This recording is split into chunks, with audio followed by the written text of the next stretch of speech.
काउंटरवर मुंबई उच्च न्यायालयाने केलेल्या प्रश्नांच्या सरबत्तीची आपण ग्राफिक्सच्या माध्यमातून माहिती घेऊयात। पिस्तूल होती की रिव्हॉल्वर असा सवाल कोर्टाने उपस्थित केलेला आहे। बदलापूर एन्काउंटर प्रकरणी हायकोर्टाने अनेक सवाल उपस्थित केलेले आहेत। त्यासोबतच तुम्हाला माहित आहे का पिस्तूल कशी वापरायची असा सवालही सुनावणी दरम्यान उच्च न्यायालयाने उपस्थित केलेला आहे।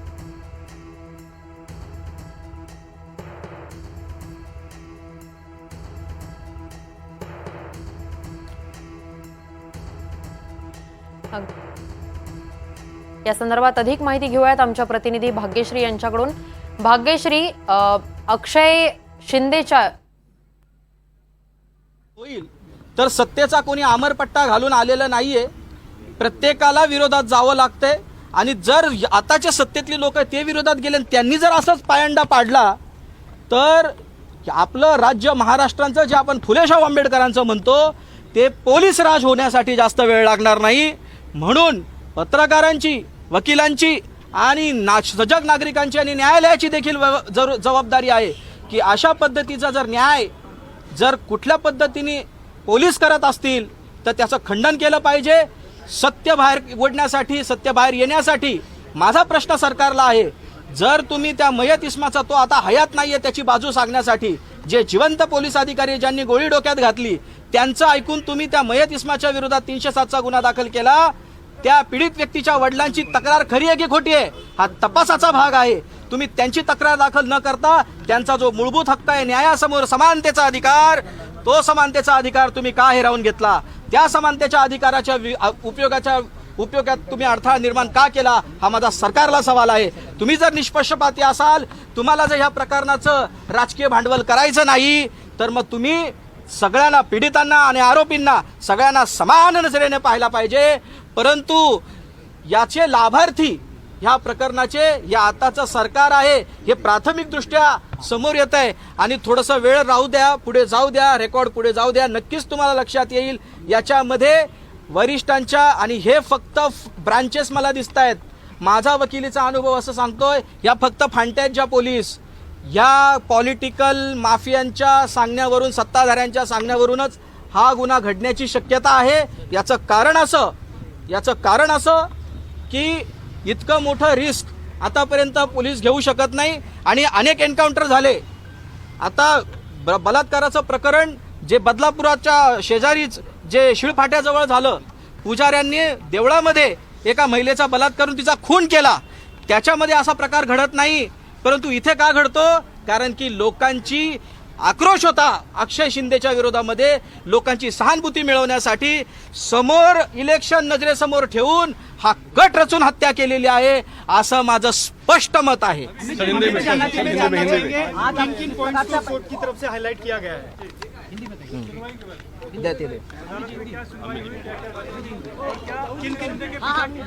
देखिए, अगर आप लोग डिस्टर्ब करेंगे तो मैं बाइट नहीं दूंगा।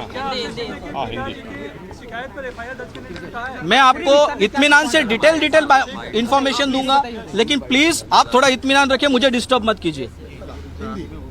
हिंदीत घेतो मी, I take in Hindi. If you want English I can speak in English also, no issue. First question was, पहला जो प्रश्न कोर्ट ने रखा कि पुलिस ने कोर्ट के सामने रखा उनके सरकारी पक्ष के सरकारी वकील के माध्यम से कि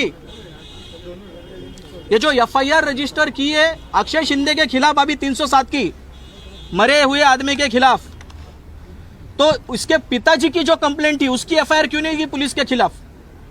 ये पहला सवाल कोर्ट ने उठाया।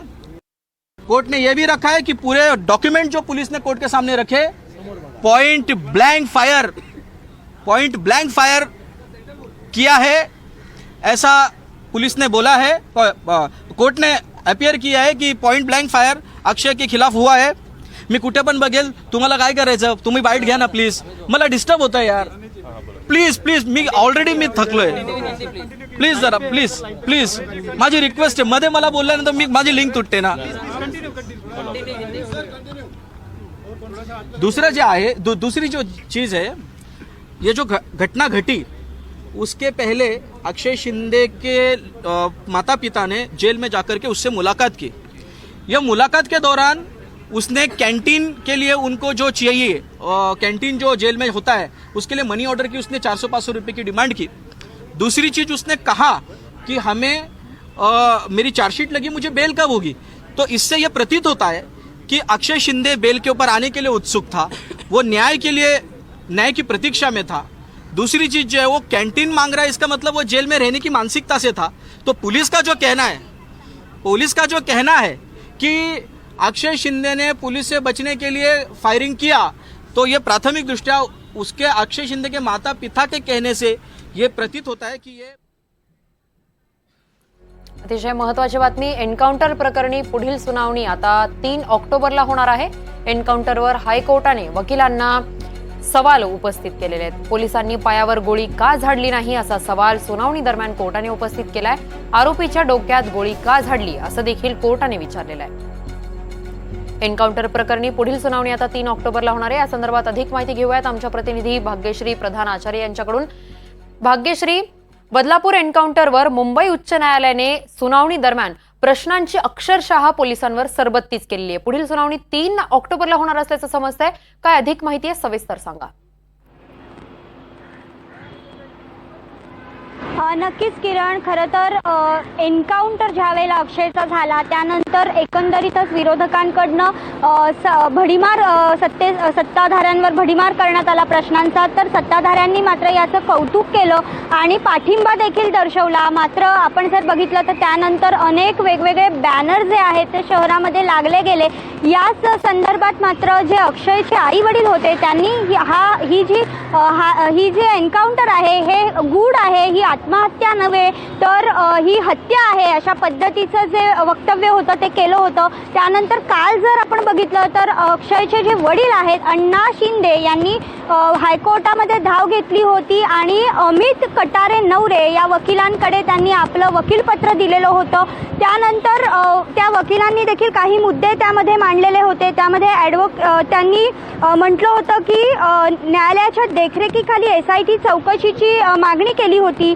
नंतर हा जो अक्षय शिंदेचा एन्काउंटर आहे हा राजकीय लाभार्थीपोटी तर नाही ना अशा पद्धतीचा सवाल या याचिकेमध्ये विचारण्यात आलेला होता। आणि आज जर आपण बघितलं तर न्यायमूर्ती रेवती डेरे आणि न्यायमूर्ती पृथ्वीराज चव्हाण यांच्या खंडपीठासमोर ही सुनावणी सुरू झाली। सुरुवातीला अमित कटारे नवरे यांनी आपली बाजू मांडली आणि जे मुद्दे होते ते त्यांनी मांडले।